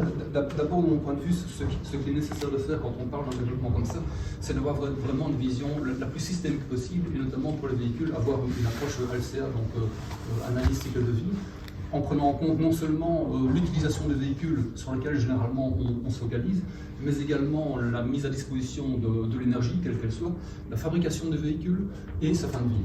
Donc là, de mon point de vue, c'est vraiment un prérequis pour analyser un produit tel que le véhicule autonome, c'est d'avoir une analyse systémique du véhicule. Et puis si on peut passer à la ligne suivante, en fait, voir aussi vers quoi on se dirige. On en a beaucoup parlé, mais voilà, est-ce qu'on va... C'est scénario idéal, ça.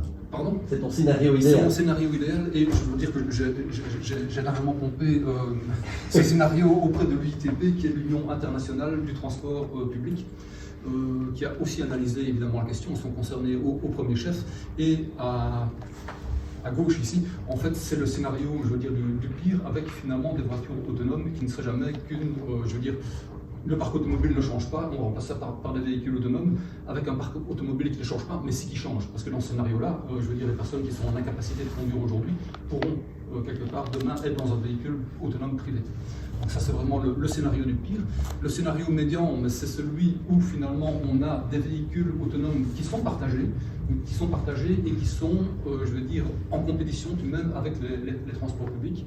Et le scénario idéal, c'est le scénario dans lequel ces véhicules autonomes sont en complément des transports publics. Le cas, je veux dire, de figure, c'est effectivement une ligne structurante de transport public en milieu rural où il est difficile de faire vraiment du porte-à-porte pour, je veux dire, ramasser quelque part les utilisateurs, et donc des navettes autonomes qui pourraient aller d'un petit village vers une ligne structurante de transport public pour effectivement aller vers une densification des personnes transportées. Donc ça, c'est le scénario idéal et le seul qui effectivement trouve grâce à mes yeux. Eh bien voilà, mais au moins c'est ça, c'est au moins on sait quels sont les objectifs de... Je vais appeler maintenant les 4 panélistes, peut-être auprès de moi. Mais maintenant, c'est la période, c'est le moment où la salle réagit. Pas trop fort, hein. Et donc, je vais vous laisser vous asseoir. Et donc, qui souhaite éventuellement poser une question à l'Assemblée? Donc, je vais devoir encore imaginer des questions. Donc, venez à mon aide, s'il vous plaît. Oui. Allez, je vais lancer la danse. J'ai noté, et je ne veux pas du tout pointer M. Pécasse, mais j'ai noté dans la présentation de M. Pécasse 2 choses qui me paraissent importantes. Un, il a cité l'être humain comme un des maillons faibles, les plus faibles de la sécurité routière. 2, à la fin de sa présentation, il a dit qu'il faut développer un nouvel espace de liberté. Mais vous savez, l'enfer est pavé de bonnes intentions. Et donc, pour augmenter la sécurité routière, à un moment donné, on pourrait très bien décider qu'un être humain ne peut plus conduire une voiture, car la machine a surpassé l'homme et présente une sécurité beaucoup plus importante que la conduite humaine. Est-ce cela, cet espace de liberté? Je serais bien orgueilleux si je devais répondre à ça. Je dirais, je vais répondre plutôt avec ma casquette d'individu à titre privé. Le nouvel espace de liberté, c'est quelqu'un qui ne m'impose pas à tout coup tous les choix et régit ma vie. Et je ne suis pas forcément en Chine avec quelqu'un qui me donne des points en fonction de ce que je fais ou je ne fais pas. Donc je pense il faut surtout pas, infantiliser les individus. Je pense que les sociétés actuelles, à un moment donné, le tout à la technologie, parce que justement on n'a pas confiance en l'individu et on ne veut pas le responsabiliser, pour moi c'est pas bien fait. Donc c'est pas une innovation.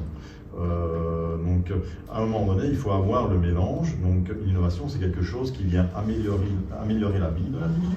Et c'est vrai qu'une technologie, et on le vit tous au jour d'aujourd'hui, avec les airbags, il y a déjà longtemps, c'était dans les années fin 70, début 80, où les systèmes de détection de piétons, etc., ça a déjà bien amélioré les choses. Donc on est bénéficiaire de ce genre de choses. Donc ça, il faut pouvoir capitaliser, mais indéniablement, donc l'individu est toujours doué de bon sens, il faut aussi capitaliser là-dessus, parce que ça fait partie, donc, pour moi, justement, donc, de cette liberté individuelle qu'il faut également préserver. Par contre, on n'est pas dans le monde de George Orwell, je pense, où finalement, oui, on est tous soumis au bon vouloir de machines qui édictent ça, c'est pas mon avenir, c'est pas celui que je souhaite. Mais en tout cas, on accompagnera du mieux que l'on peut et on capitalisera toujours sur base de ce que la technologie peut donner comme bienfait, et si elle peut diminuer en effet les sinistres, les accidents. Forcément, je ne peux être que sponsor de ce genre de choses. Mais jusqu'au bout de quoi, j'en sais rien. Par contre, je voyais ce que Pierre a montré tout à l'heure. Donc la mobilité intégrée, où l'individu décide quand même de comment il passe d'une mobilité à l'autre, etc. Pour moi, là, il y a un espace de liberté, indéniablement. Et on optimise aussi son temps, puisque par définition, si tout est bien intégré, il circulera beaucoup mieux éventuellement par la Bruxelles que ce qu'il ne le fait au jour d'aujourd'hui. Oui. Est-ce qu'on a abordé, est-ce que l'un d'entre vous a abordé le point de vue psychologie du consommateur? Parce que l'évolution, dans le monde d'aujourd'hui, l'évolution, c'est aller du public vers le privé. Moi, je suis toujours relativement surpris de voir que les gens dépensent 50 000 € pour avoir une piscine qui fait 3 mètres par 5 dans leur jardin, alors que pour 2 €, ils peuvent aller à la piscine communale. Est-ce que réellement le consommateur est prêt à partager même une voiture à 200 000 € plutôt d'en posséder une à 50 000 €? Ça, c'est ça. Oui, vas-y, Mario. Je pense que c'est là où que les autorités publiques doivent jouer un rôle pour imposer ce partage et peut-être rendre ce transport quasiment du transport public, en tout cas au moins du transport partagé, pour s'assurer qu'on ne se retrouve pas dans une situation qui était présentée où tous les véhicules privés deviennent des véhicules privés autonomes. C'est la pire situation, ça ne fera qu'empirer les choses. Donc c'est vrai qu'on a probablement une tendance à vouloir du privé plutôt du public, mais je pense que ça doit être justement contrebalancé par des autorités publiques et des transports publics forts qui vont mener et diriger l'utilisation des transports des véhicules autonomes vers des systèmes partagés et publics. Parce que sinon, effectivement, si on laisse faire, on va se retrouver dans une situation qui est contre-productive d'avoir chacun sa propre voiture non partagée, qu'on ne veut probablement pas partager. Je vais peut-être répondre. On aurait pu encore inviter une autre personne qui était les psychologues qui sont l'acceptation des nouvelles solutions technologiques. Malheureusement, on ne pouvait plus être beaucoup plus nombreux, il n'y avait plus beaucoup de place autour de la table. Mais effectivement, c'est une question.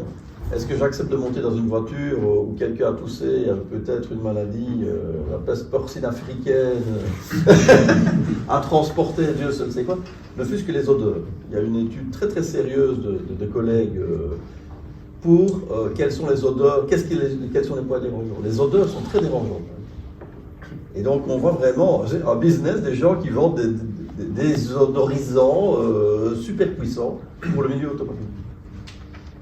Et ça se pose vraiment dans un véhicule partagé autonome. Est-ce que je vais accepter de monter dans une voiture où je ne sais pas qui est allé avant, qui sera après à Paris? Uber, ça se pose déjà, la question se pose déjà. Beaucoup de voitures partagées à Paris ont fini à la casse parce que c'était des véritables poubelles. Et donc la voiture partagée, c'est une vraie question. Bon, peut-être que dans les opérateurs publics, je ne sais pas quels sont si Pierre a des échos là-dessus. Ça doit être vraiment une charge très importante pour la SNCB, le Lane et le Tech, c'est de nettoyer les bus, parce qu'il y a des tas de gens, ce qui ne m'appartient pas, n'appartient à personne et patatras, quoi. Et si je peux répondre, Oui. de tous les... On a vu dans la littérature, la génération de maintenant ne sont pas obsédés d'avoir une voiture. Voilà. Mais par contre, c'est ça, il y a un changement aussi. Il y a un changement de mentalité, que les personnes de 50 et moins ne sont pas obsédées d'avoir une voiture, on voit ça. Avec Cabio maintenant à Liège, on voit qu'on partage maintenant les voitures. Qui achète une voiture? Un homme blanc de 54 ans comme moi. Mais non, mais c'est très caricatural, mais c'est vrai. Et donc, je n'achèterai peut-être pas toute ma vie.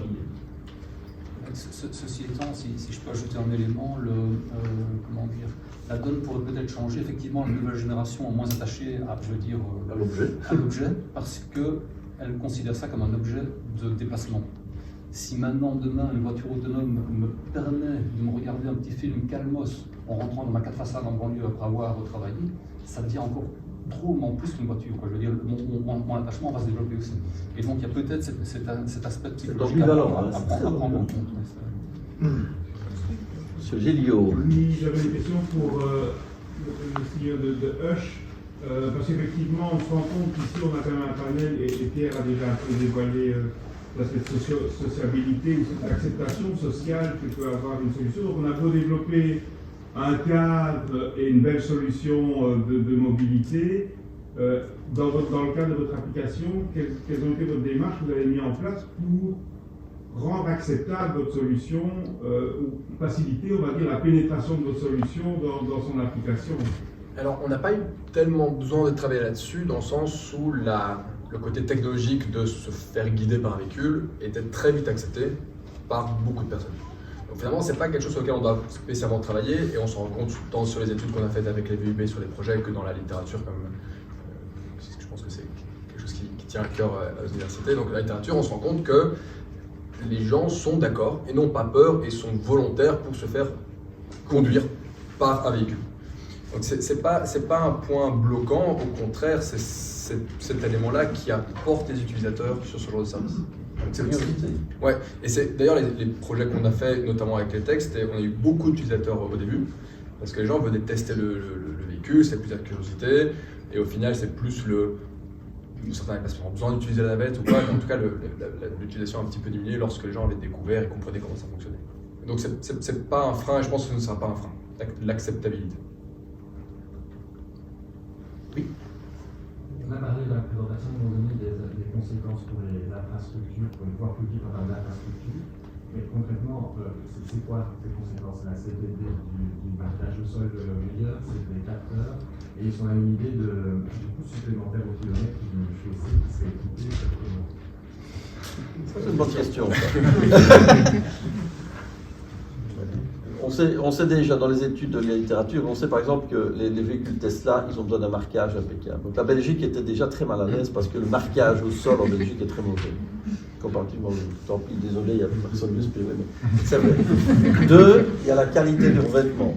Et ça, en tant que scientifique, il y a des études très sérieuses qui vous montrent la qualité du revêtement sur la résistance au roulement, qui est une des forces de résistance à l'avancement. En Belgique, par exemple, l'Allemagne, c'est 100. En Belgique, on est entre 116 et 125. Ça veut dire qu'on consomme déjà 16 à 25% trop parce qu'on roule sur une surface de mauvaise qualité. Les Français sont en dessous des 100. Donc ça, il faut le savoir aussi. Et 2, c'est que cette source est générateur d'accidents. Donc là, on revient à la problématique sécuritaire. C'est qu'effectivement, l'infrastructure va jouer un rôle. Maintenant, qu'est-ce qui va rester? Il va rester toute la 5G, toute la communication, le fait qu'on va devoir redessiner l'espace public. Là, je ne suis pas du tout un spécialiste, mais redessiner l'espace public, et la zone qui est réservée aux voitures, qui est la zone qui est réservée aux piétons, aux cyclistes, etc. Moi, qui ai vécu au Danemark pendant bien longtemps, je trouve que la circulation des vélos morifie. Si vous allez à Copenhague, vous avez des bandes bien claires, les cyclistes respectent les sens interdits, les stops, les cédés de passage, les feux rouges. Et ici, la ville de Liège, c'est un massacre total. C'est vraiment très très surprenant. Franchement, c'est une expérience personnelle, mais assez traumatisante. Mais ça, c'est pas spécialement lié au véhicule autonome. Mais non, mais c'est parce que l'espace public n'est pas bien partagé. Ouais. Et donc cet effort, l'effort va devoir être vraiment consenti. Alors certains disent, voilà, il y a des grands investissements, la vallée de la Vèze a été malheureusement sinistrée, profitons-en pour faire des trucs bien. Redessinons des trucs autrement, quoi. Mais ça demande une certaine volonté aussi, une conscientisation de celui qui redessine la route. Et peut-être juste pour revenir à la question sur la partie infrastructure, on voit aussi aujourd'hui des sociétés qui se développment sur justement disons, la communication entre le véhicule et l'infrastructure. C'est des sociétés qui développent les cartes HD, les cartes 3D, cartes 3D, cartes 4D, qui sont des cartes qui intègrent déjà toutes ces informations liées à l'infrastructure, à la route, aux zones, aux bâtiments, et auxquelles les véhicules autonomes vont faire appel pour leur propre technologie. Donc on a peut-être un intermédiaire ici qui permet de s'affranchir des problèmes liés à l'infrastructure elle-même en créant ces cartes qui sont mises à jour régulièrement sur lesquelles s'appuient les véhicules autonomes pour pouvoir rouler. Ça, je veux dire, les cartographes, Navtech et autres, sont déjà en train d'améliorer leur cartographie avec un certain nombre d'attributs, comme ils disent, qui préparent déjà les véhicules avec un certain degré d'automatisation. Ouais. Donc ça, eux, c'est une société privée qui prend l'initiative, qui anticipe déjà la demande, mais voilà, elle n'est pas exploitée à l'heure actuelle. Je pense aussi que dans le cadre législatif, il sera des responsabilités au niveau des pouvoirs publics. S'ils n'accompagnent pas donc, la modification du cadre routier, si je puis dire, et qu'ils exposeront donc, leur responsabilité en termes donc, de DNO, donc, eh bien, à mon avis, ça bougera. Mais pour ça, il faut forcément avoir un cadre législatif qui va évoluer, qui va préciser. Je pense qu'il y a un règlement donc, au niveau des Nations Unies qui précise donc, dans quel cadre les constructeurs de véhicules peuvent exploiter donc, leur technologie d'autonomie, etc. Et qui fixe justement, notamment, me semble-t-il, il faut un marquage routier, par exemple, impeccable. Alors, je suis persuadé qu'il y a certainement bien un d'entre vous qui roule en Tesla. Donc, ne mettez pas l'autopilote en quittant ici, ici sur Liège. Mais je pense qu'il faudra, donc, en effet, conscientiser les pouvoirs publics et il faudra avoir des gens donc, aussi qui sont éclairés dans leurs investissements de demain et qui osent aussi donc, entreprendre avec une perspective d'avenir et pas seulement reconstruire l'existant. Et aussi une autre chose, l'infrastructure, en fait, c'est maintenant une opportunité pour les nouvelles startups et tout ça. Parce qu'en fait, il y a beaucoup de choses qu'on peut ajouter. Et maintenant, c'est des startups qui peuvent venir dans le domaine de l'automobile et qui ne savent pas. C'est ça qu'en fait, que le livre blanc veut montrer, qu'il y a des choses nouvelles, que beaucoup de compagnies peuvent venir dans cette mobilité. Je crois que c'est ça le message principal de ce livre blanc. Il y avait la dernière, c'est que les ressources sont finies et qu'il va falloir investir avec le meilleur retour sur investissement dans ces domaines-là. Et deux, c'est que aujourd'hui, les meilleurs industriels de l'automobile sont des gens qui ne savent pas qu'ils sont des futurs constructeurs automobiles ou ferroviaires, etc.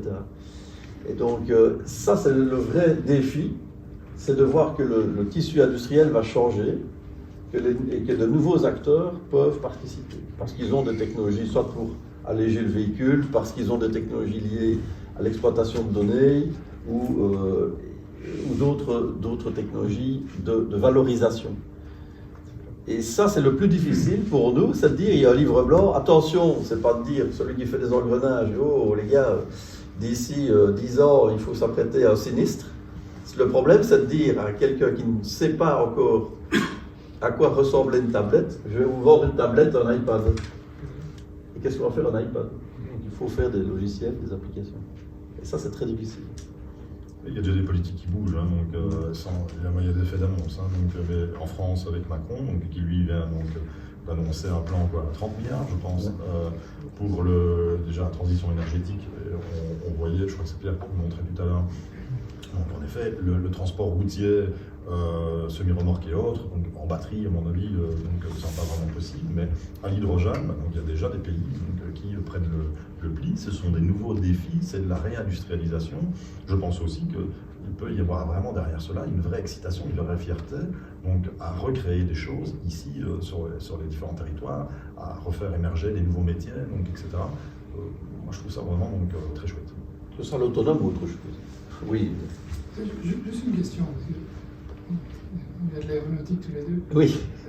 La certification, est-ce qu'on peut imaginer de certifier, de donner un niveau de sécurité à un logiciel d'intelligence artificielle?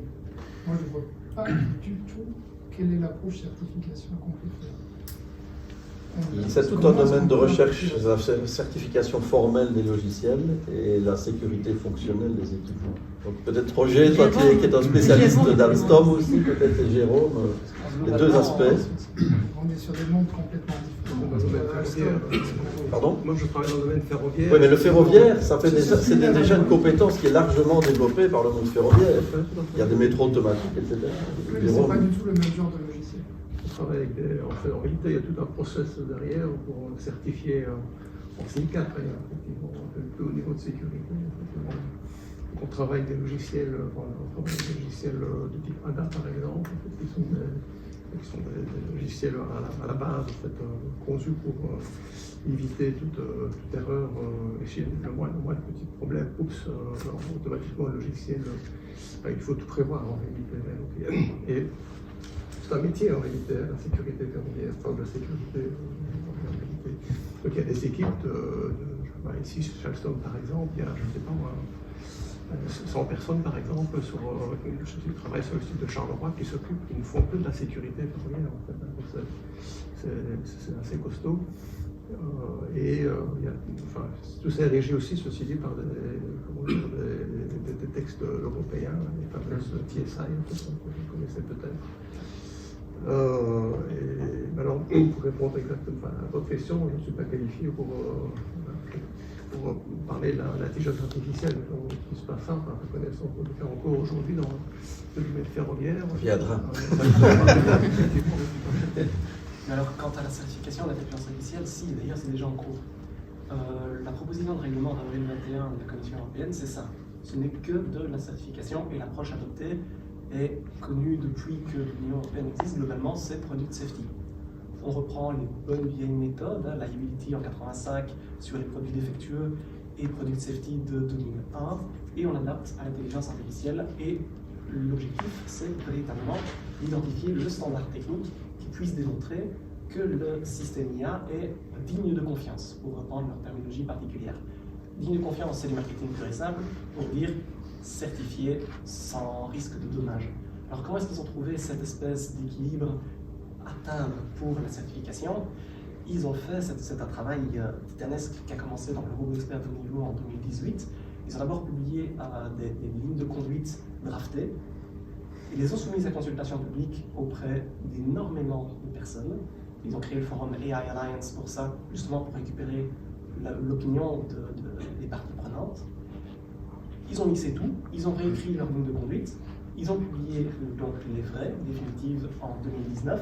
On relançait alors cette fois-ci, donc dans cette ligne de conduite, on avait 4 principes et plusieurs exigences clés, dont la robustesse technique, la certification, le protection by design, etc., etc.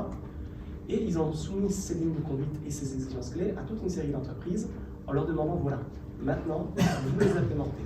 Vous débrouillez pour le faire, c'est pas mon problème. Vous les implémentez, et dans 6 mois, on en discute. Et on voit comment on peut le faire. Et c'est donc fin 2020, je pense, si ma mémoire est bonne, qu'ils ont publié un document qu'on appelle l'ALPAI, qui est donc un assessment list pour toutes ces exigences clés qui atteignent donc la certification par l'intelligence artificielle.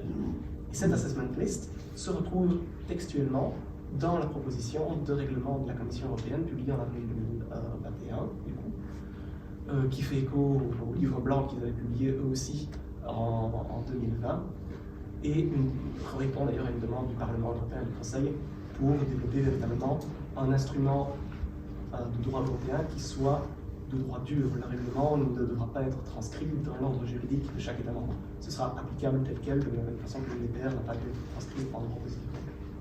Donc cette certification-là, elle existe, elle est déjà en cours en réalité. Globalement, le niveau d'écriture du règlement est relativement faible, on ne le cache pas, et il y a très peu de chances qu'il soit adopté tel quel. Cela étant, vu la vitesse à laquelle la Commission décide, depuis Ursula von der Leyen, d'avancer sur le dossier, il y a de fortes chances que dans 1 ou 2 ans, nous ayons un règlement en vigueur sur la certification de l'intelligence artificielle. Et la voiture autonome, jusqu'à présent, était considérée comme ce qu'ils appelaient un système IA dit à haut risque, et donc soumis à toutes les exigences du règlement. Peut-être une remarque aussi, je veux dire que le transfert de technologies dans différents secteurs, parce qu'on vient d'évoquer le fait que l'aéronautique, véhicules légers, le ferroviaire avait gardé une expertise du véhicule électrique et électronique de puissance, qui est aujourd'hui largement siphonné par le transport routier. Et donc il y a des secteurs qui ont développé aussi des compétences en intelligence artificielle qui vont probablement trouver grâce dans le secteur. Et quand je dis aujourd'hui, il y a des sociétés qui ne savent pas qui sont des futurs acteurs du milieu du véhicule autonome, véhicule terrestre au sens général du terme, mais je suis sincèrement convaincu de cela. Sincèrement convaincu. Et donc, peut-être que des sociétés comme Alstom, qui font du ferroviaire aujourd'hui, ne feront pas que du ferroviaire. On a des sociétés qui font de l'hydrogène parce qu'ils ont du spatial, peut-être qu'ils vont faire du camion demain. On a vraiment aujourd'hui un chamboulement de tous les secteurs industriels qui est propice à un essaimage et une cross-fertilisation. On en était conscient, bien sûr. Non mais, je veux dire, c'est parce qu'il y a eu d'autres acteurs aussi qui le font sur l'hydrogène ou sur des carburants gazeux et d'autres technologies annexes. La crise des semi-conducteurs, c'est ça qui a montré en fait, oui, que l'industrie automobile ne peut pas être sans... À la merci du fameux constructeur chinois qui veut faire de la 5G, qui a racheté toutes les puces à Taïwan. Oui. Il y a un concept dont on n'a pas parlé, on en a parlé il y a quelques années, c'est la rupture de charge. Quand on a commencé le projet du tram, on m'a dit oui, mais pour les étudiants, ça va quand même faire 2 modes de véhicules, c'est-à-dire le tram et puis un bus pour monter. Et ça, c'est pas très sympa pour les étudiants. Bon, la voiture, parce que le 48 faisait évidemment direct. Or, dans tous les modèles que vous proposez aujourd'hui, la voiture autonome ou le véhicule autonome plus largement ou le MaaS, on va arriver à des ruptures de charge entre guillemets, puisque la multimodalité deviendra un peu la norme, je pense, par rapport à ça. On est un peu dans le psychologique, puisqu'il faudra effectivement descendre d'un véhicule pour rentrer dans un autre. Est-ce que ça peut être un frein, à un moment, à cette multimodalité que finalement on appelle tous parce qu'on y voit la solution d'avenir. Mais ça m'a vraiment très remarqué, parce que quand à l'université on m'a dit oui mais le tram ça va quand même nous poser un souci, et j'avoue que j'ai pas peu perturbé. Mais non, si le tram n'est pas un souci pour ça, autant l'arrêter. Alors on demande l'environnementaliste d'abord. Oui. Sans habituer, c'est leur J'aurais, excusez-moi, mais plutôt l'avis inverse. Moi aussi, mais... Il me semble que la voiture autonome, je veux dire, va supprimer les ruptures de charge en faisant du porte-à-porte potentiellement. Un véhicule autonome peut venir, même si ce n'est pas votre véhicule, vous chercher à domicile et vous conduire chez le dentiste. Et donc là, on est dans le porte-à-porte. Et de mon point de vue, le danger quelque part du véhicule autonome comme concurrent des transports en commun, c'est qu'il rassemble les avantages de ces deux modes de transport. La voiture fait du porte-à-porte et les transports en commun, je veux dire, sont accessibles aux gens qui n'ont pas de permis et ça permet aussi de faire d'autres choses pendant le temps de transport. Et la voiture autonome, quelque part, rassemble ces deux bénéfices en un seul véhicule. Donc, quelque part, je pense que la voiture autonome, quelque part, peut permettre, effectivement, de supprimer toute rupture de charge. Mais là, on a la 5++.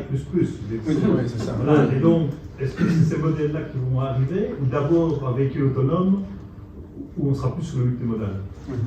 C'est vrai qu'aujourd'hui, les véhicules sont plutôt une solution complémentaire à un système de transport existant, donc la rupture de charge n'est pas résolue du tout, aujourd'hui en tout cas, par sur le véhicule. Alors de savoir si c'est une bonne chose, une mauvaise chose, par rapport au masse, par rapport à... Ça c'est plus compliqué, c'est en dehors de mes compétences, mais aujourd'hui en tout cas, les véhicules sont plutôt utilisés comme complément sur des lignes last, first mile. On voit de plus en plus, ça peut être des BRT, des choses comme ça qui sont automatisées ou en tout cas autonomisées, mais ça reste des utilisations différentes sur des lignes différentes, avec des ruptures de charge. Moi, je pense que le succès éventuellement de ce genre de choses, donc c'est premièrement la fiabilité du service. Donc, quand on dit un véhicule autonome, je partage totalement à terme pour avenir, donc au pied de chez moi. Donc je pense qu'un véhicule autonome, malheureusement, peut-être aura plus de fiabilité en termes d'horaire que les transports en commun. Je ne blâme personne. Donc ça va créer éventuellement une adhésion. Donc, et au jour d'aujourd'hui, ce qui pourrait faciliter vraiment le multimodal, et surtout l'intermodalité. L'intermodalité, c'est la combinaison du multimodal pour faire un seul et même trajet. Il faut faciliter donc, cette intermodalité donc, du client. Aller donc, à l'UNIF en combinant de la voiture, du bus et de la trottinette, etc. Bah, mettez-moi dans les mains donc, un route planeur efficace. Skipper donc, ou d'autres choses, donc, ou en un seul clic, donc, je sais calculer mon trajet, je sais payer mes billets, donc, et je fais ça éventuellement le soir avant d'aller dormir. Et tout est fait. Et sur mon smartphone, donc, eh bien, je passe de l'un à l'autre, donc de manière fluide, de manière totalement fluide. C'est ça qui fait qu'on peut initier et pousser les gens donc, à y aller. Aujourd'hui, qu'est-ce qui pousse les gens à plutôt se dire « est-ce que j'y vais ?» C'est la certitude. Je reviens, donc les gens, donc c'est plus sûr de rentrer dans sa voiture, de pousser donc, sa clé et de démarrer. Même si on ne sait pas si on va trouver donc, un bouchon, donc là où on va aller, il y a quand même encore donc, à la radio donc, des émissions qui nous informent sur où est-ce, encore mieux, parce que soyons un peu digitaux. Mais voilà, c'est ça qu'il faut améliorer. Et il y a donc des acteurs. Qualité de service, hein, pour la tête de la communauté européenne, c'est la qualité du service. C'est augmenter la qualité du service. Ça passe souvent à la trappe. Hein. Moi, je rêve d'aborder ma voiture. Si je peux monter dans, je sais pas, un bus autonome qui va m'emmener à la gare, et puis la gare, je vais aller arriver sur le 48, et le 48, j'attends même pas une minute, et j'ai le 48 qui me met à mon bureau. Moi j'aborde ma voiture. Mais aujourd'hui, c'est pas vrai. Si je pars de chez moi, j'arrive à midi, et à midi quart, je pars en sens inverse pour retourner, parce qu'il n'y aura plus de bus après. Ça, c'est le problème. Ou les étudiants qui attendent pendant une demi-heure, et le prof, le syndic, va fermer les portes de l'auditoire, et ils s'entassent à 250 dans un bus de 80. Le jour où là, il y aura un accident de bus, là, on ne va pas rigoler. Non, c'est un débat très urbain, parce que moi je travaille à la Citadelle et quand les médecins disent c'est bien de faire une application, mais qu'on ait quand même le papier avec le numéro de téléphone parce qu'on est en ruralité et là on n'a même pas la 4G, la voiture autonome ce sera le même problème. C'est vraiment, il y en a qui n'ont toujours pas Internet correctement. Donc j'ai du mal à croire que ces gens-là penseront jusqu'au bout avec la voiture autonome. Ils la pousseront. Voilà. Monsieur Gilliot. Oui, je rebondis là-dessus parce qu'effectivement on se rend compte que pour avoir une mobilité mixte, il faut effectivement une mobilité de service et surtout des outils autour qu'il faut développer. Selon vous, on parle d'un route planeur, qui est-ce qui doit prendre en charge ce développement? Est-ce que c'est des sociétés privées à titre individuel, ou est-ce qu'il doit y avoir une coordination régionale, nationale ou européenne dans cette mise en place d'un route planeur qui peut d'une part aider moi l'utilisateur à effectivement pouvoir tracer mon chemin, voire au gestionnaire de réseau à dire tiens, j'ai une demande qui est suffisante et qui justifie effectivement la mise en œuvre peut-être d'une infrastructure complémentaire à certains moments ou donc optimiser la gestion. Donc ma question c'est, selon vous, qui devrait prendre en charge ce genre d'outils qui seront nécessaires pour soutenir la mobilité et le service? Pour moi, il y a plusieurs acteurs qui peuvent prendre en charge. Donc, premièrement, il faut, Pierre en a parlé tout à l'heure, il y a le tissu des startups, des PME, etc. Et c'est des nouveaux business sur lesquels on peut créer de la valeur ajoutée. Je ne peux parler que pour mon propre business. De notre côté, au niveau de l'assurance, c'est justement tout ce qu'on appelle le Beyond Insurance. C'est-à-dire que ce n'est plus seulement vendre un contrat d'assurance basique, classique, c'est essayer d'y mettre en effet de la valeur ajoutée et qui crée ce qu'on appelle vraiment le delight, la satisfaction du client. Quand j'achète en effet un contrat d'assurance demain, à un moment donné, j'ai intégré dans mon véhicule une assurance par exemple pour les vélos, parce que je peux déplier mon vélo de mon coffre et je pars et c'est couvert, en ce compris la RC, l'Omnium, l'assistance de mon vélo. J'ai également éventuellement un abonnement et on n'est pas obligé, nous assureurs, de créer end-to-end la solution. On peut faire appel, j'ai parlé tout à l'heure, Jeezy, Skipper, il y a des acteurs qui sont, et d'autres concurrents, Belfus, investis justement dans Skipper, et créent des pépinières de start-up sur des sujets. C'est à nous, notamment, avec des moyens financiers, à dynamiser, en effet, cette créativité, cette inventivité. Alors, il faudra se pluguer, avec des lanes, de la STIB, et des choses comme ça. Et c'est tout un partenariat. Et c'est là la notion d'écosystème.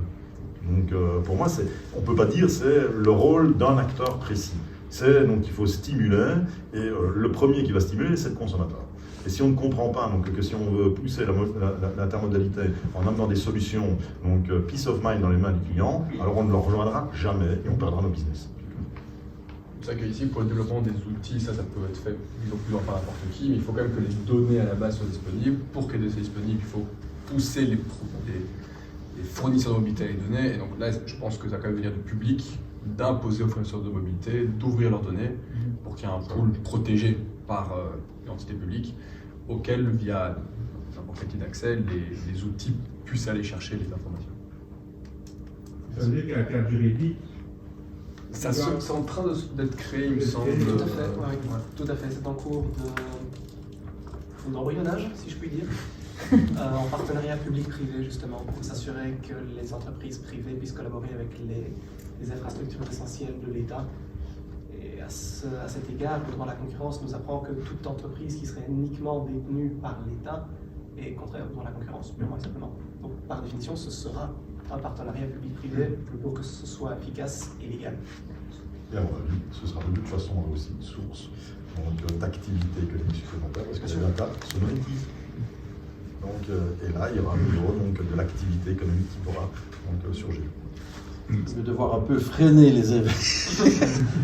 Donc, puisqu'on parle de l'activité, nous allons passer maintenant à la dernière phase, ou l'avant-dernière phase, puisque nous n'avons pas des étudiants. Si, voilà. Après cette présentation, puisque nous allons laisser la parole aux jeunes créateurs, jeunes innovateurs, on a un petit drink qui nous permettra encore d'échanger, de poser des questions en face à face et en toute amitié. En tout cas, je vous remercie déjà avant que les jeunes innovateurs prennent la place des vieux de 54 ans de votre présence. Et c'était vraiment un grand plaisir. Et un tout grand merci aussi aux 4 participants au panel. Dimitra. Bravo.